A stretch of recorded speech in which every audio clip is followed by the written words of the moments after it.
எல்லோருக்கும் வணக்கம். இது இன்று ஜூன் 21ஆம் தேதி 2026ஆம் ஆண்டு. ஈரான் அமெரிக்கா போரின் முடிவாக கடந்த 2 மாதத்தில் மேற்கொள்ளப்பட்ட ராஜதந்திர முயற்சிகளின் விளைவாக கையெழுத்திடப்பட்ட MOU, அதாவது இஸ்லாமாபாத் உடன்படிக்கை என்று அதன் பெயர். அந்த உடன்படிக்கை இந்த கையெழுத்தாகிய பின்னர் ஏற்பட்ட முதலாவது சந்திப்பு சுவிட்சர்லாந்தில் ஜெனீவாவில் இடம்பெற்றிருந்தது. அந்த சந்திப்புகள் சுமூகமான முறையில் இடம்பெறவில்லை. சந்திப்புகளில் ஏற்பட்ட குளறுபடிகளை தொடர்ந்து இப்போது கட்டாரிலும் குவைத்திலும் பஹ்ரைனிலும் குண்டுவெடிப்புகள் நிகழ்ந்திருப்பதாக கூறப்படுகின்றது.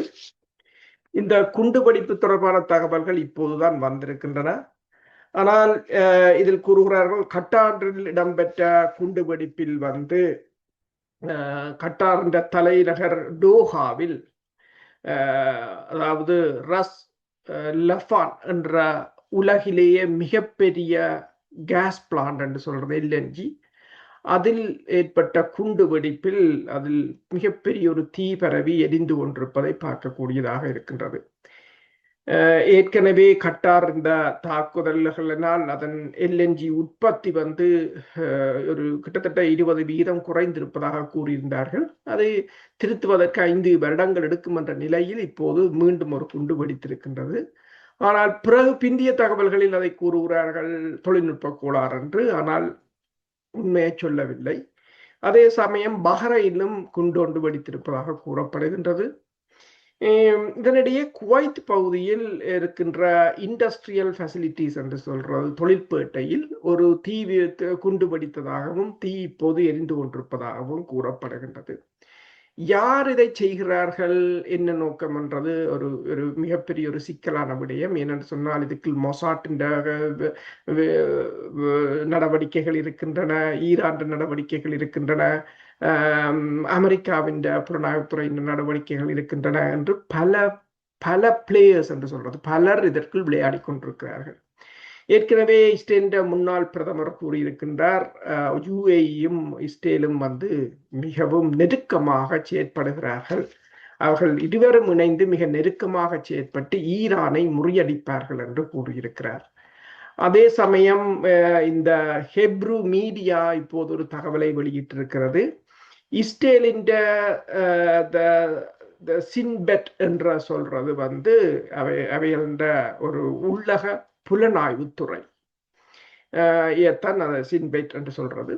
அதுன்ற முன்னாள் தலைவர் ரொனன் பார் அவர் UAEயிலிருந்து UAEக்கான ஆலோசகர்கள் இஸ்ரேலின்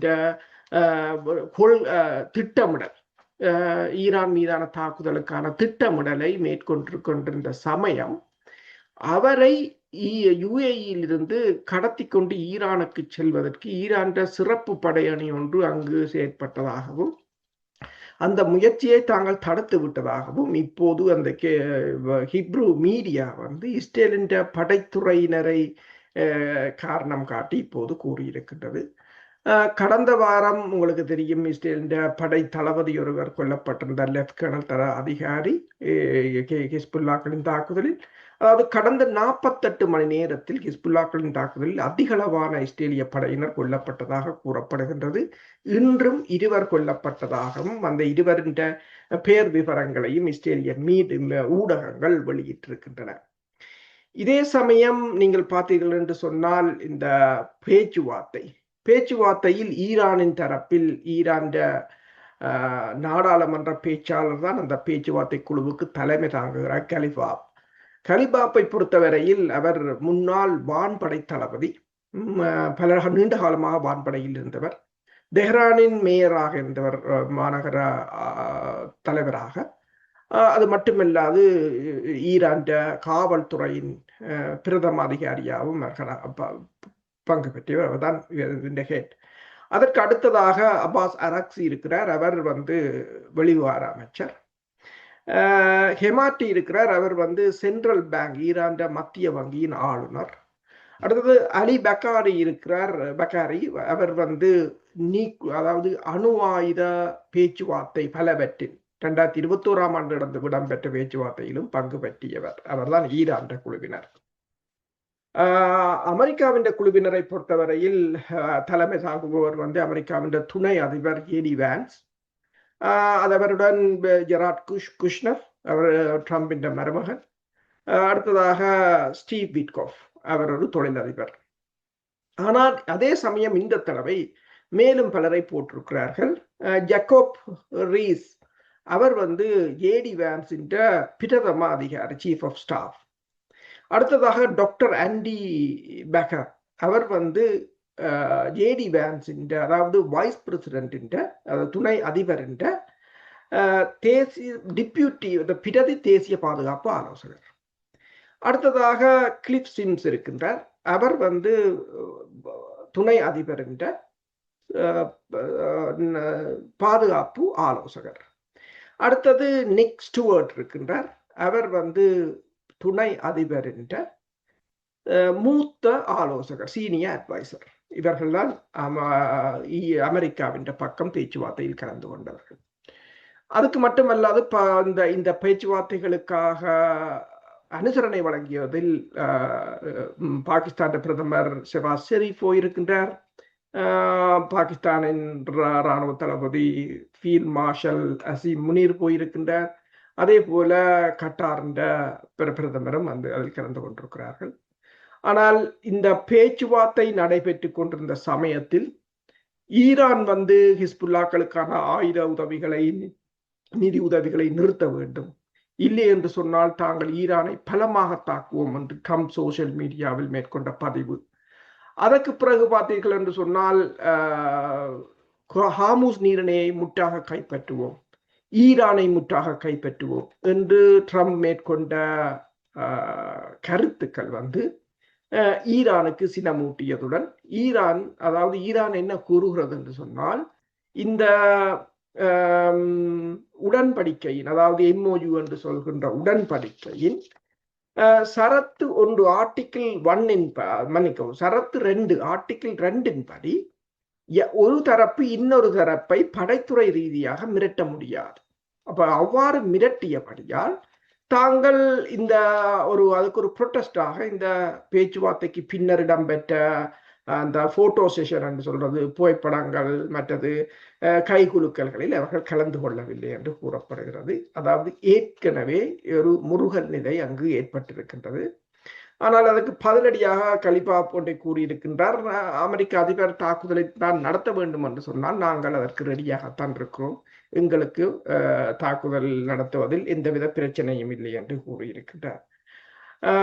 இதனிடையே அதாவது இந்த பேச்சுவார்த்தையை பொறுத்தவரையில் 80 நிமிடங்கள்லாம் அங்கு இடம்பெற்றிருக்கின்ற பேச்சுவார்த்தை. அதில் அதாவது அணுசக்தி விவரங்கள் தொடர்பாக எதுவும் பேசப்படவில்லை.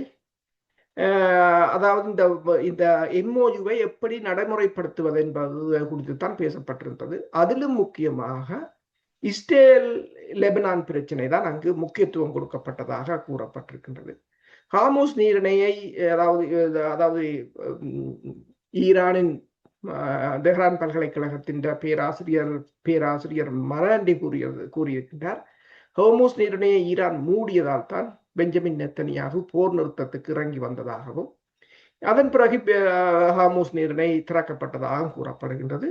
அமெரிக்கா சொல்கின்றது, அமெரிக்காவின் எனர்ஜி செக்ரட்டரி, அதாவது எரிசக்தி செயலாளர் கூறுகிறார் என்னென்று சொன்னால், கிறிஸ் ரைட் கூறுகிறார் என்று சொன்னால், கடந்த 24 மணி நேரத்தில் 67 கப்பல்கள் போனதாகவும், ஈரான் இன்னும் கன்னிவெடிகளை அகற்றாததால் இந்த கப்பல்கள் வந்து தென் பகுதியால் சென்றதாகவும் அதற்கு அமெரிக்கா பாதுகாப்பு வழங்கியதாகவும் கூறுகிறார்கள். அமெரிக்காவின் இந்த பாதுகாப்புகளை எல்லாம் நம்ப முடியாது, என்றால் அதுக்கான ஒரு இண்டிபெண்டன்ட் சோர்சஸ் இல்லாமல் நம்ப முடியாது. அதே சமயம் UKMTO என்று கடல் கண்காணிப்பு அமைப்பு பிரித்தானியாவின் தெரிவித்திருக்கிறது, ஏமன் கடற்பகுதியில் ஒரு கப்பல் மீது தாக்குதல் நடத்தப்பட்டதாகவும், சிறிய படகுகளில் வந்தவர்கள் கப்பலில் ஏற முற்பட்டதாகவும், ஆனால் கப்பல் அதிலிருந்து தப்பி விட்டதாகவும் கூறப்படுகின்றது. அதாவது இந்த போர் நிறுத்தத்தை பொறுத்தவரையில் ஒரு என்னென்று சொல்வது, ஒரு மிகவும் ஒரு எந்த நேரமும் முறியக்கூடிய ஒரு நிலைக்கு தான் இந்த போர் நிறுத்தம் இருப்பதைத்தான் காணக்கூடியதாக இருக்கின்றது. இது தொடர்பாக பாதுகாப்பு ஆய்வாளர் பிரவீன் சாவ்னி என்ன கூறுகிறார் என்று சொன்னால், அதாவது பிப்ரவரி 28க்கு முன்பு அமெரிக்கா போரில் தோல்வி அடையும் என்று யாரும் கற்பனை செய்திருக்க முடியாது என்று கூறுகிறார். அமெரிக்காவின் மேலாதிக்கத்தின் முடிவாகவே இந்த போர் அமைந்திருப்பதாகவும், ட்ரம்பின் அச்சுறுத்தல்கள் இப்போது யாரும் அதை பொருட்படுத்தவில்லை என்றும், ஈரான் அது தொடர்பில் கவலைப்படவில்லை என்றும், சீனாவுக்கும் அந்த கவலை இல்லை, இருவரும் இனி ஒரு முனை உலகத்தை நம்பவில்லை, அதாவது யூனிபோல வேர்ல்டை யாரும் இங்கு நம்பவில்லை என்று சொல்லியும், இப்போது அதை பற்றி கவலைப்படுவதில்லை என்றும், இந்த இழப்பு எல்லாவற்றையும் மறுவடிவமைக்கிறது என்றும், கூட்டு பாதுகாப்பு, இறையாண்மை, சமத்துவம், வெளியுலக தலையீடுகள் இல்லாமல் தங்கள் சொந்த பிரச்சனைகளை தீர்க்கும் நாடுகள் ஆகியவற்றின் மீது கட்டமைக்கப்பட்ட ஒரு புதிய ஒழுங்கு இப்போது உருவாகி இருக்கின்றது. ஈரானியர்கள் செய்தது முற்றிலும் விதிவிலக்கானது மற்றும் அற்புதமானது. எல்லோரும் இப்போது ஈரானியர்களை பற்றி பயப்படுகிறார்கள். அமெரிக்கா இஸ்ரேல் பிரிவா என்ற ஒரு கேள்வி கேட்டபோது அது நடக்காது என்றும், மாறாக அவர்கள் நெருங்கி வருகிறார்கள், தங்கள் இராணுவத்தையும் புலனாய்வு தகவல்களையும் ஒருங்கிணைக்கிறார்கள் என்றும் கூறியிருக்கின்றார். ஈரான் புரிந்துணர்வு ஒப்பந்தத்திலிருந்து பின்வாங்காது. இதற்கு ஒரு இறுதி ஒப்பந்தத்துக்கு இடையில் நெத்தனியாகவே, இந்த ஒப்பந்தத்துக்கு இடையில் நெத்தனியாகு தான் தடையாக இருக்கிறார் என்றும், அது தீர்க்கப்பட்டவுடன் சீனா மற்றும் ரஷ்யாவின் ஆதரவுடன் காசா மற்றும் ஒரு பலஸ்தீன அரசு ஆகியவற்றை ஈரான் அடுத்ததாக, அது ஒரு காசாவின் பிரச்சனைகளை தீர்த்து ஒரு பலஸ்தீன அரசை உருவாக்குவதற்கான ஒரு திட்டத்தை ஈரான் அடுத்ததாக முன்வைக்கும் என்று கூறியிருக்கின்றார்.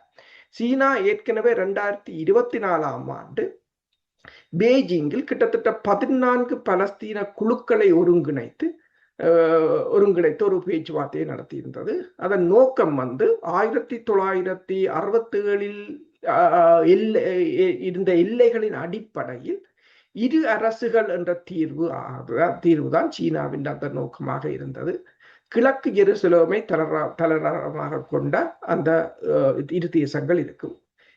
இது அனைத்தும் ட்ரம்பின் தவறு. அதை ட்ரம்ப் சரி செய்து விட்டார், அவ்வளவுதான். அதாவது இந்த போரை பொறுத்தவரையில் அமைதி இப்போதைக்கு ஏற்படாது என்றும், அது ஈரானியர்களுக்கும் தெரியும் என்றும், உலகம் எதற்கும் தயாராக இருக்க வேண்டும் என்றும் அவர் உலகத்தை எச்சரித்திருக்கின்றார்.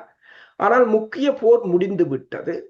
அடுத்து வருவது அமைதி அல்ல, அது புரிந்துணர்வு ஒப்பந்தத்தில் உள்ள 60 நாட்கள் காலக்கெடுவையும் தாண்டி நீடிக்கக்கூடிய போரும் இல்லை, அமைதியும் இல்லை என்ற ஒரு நீடித்த முட்டுக்கட்டை ஆகும்.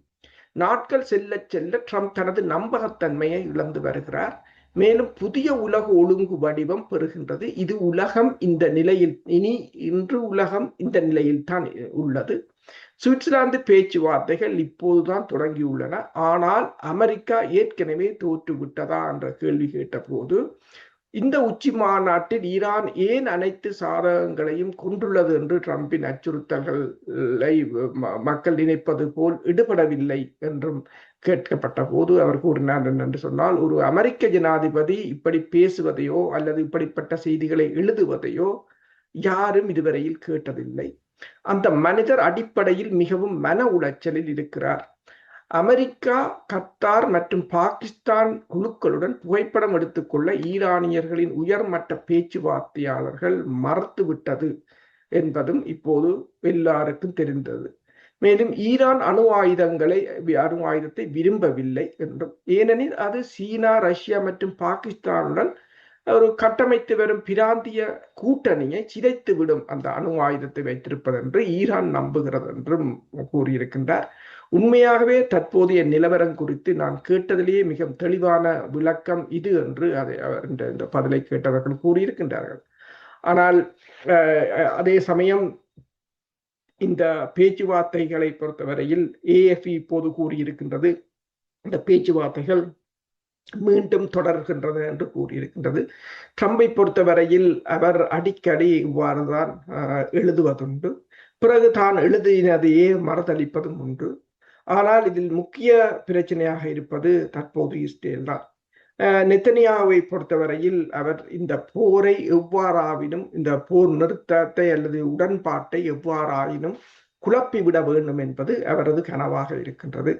எனவேதான் தற்போதும் கூறியிருக்கின்றார், தாங்கள் முதலில் கூறியிருந்தார் லெபனானிலிருந்து இஸ்ரேல் வெளியேறார் என்று.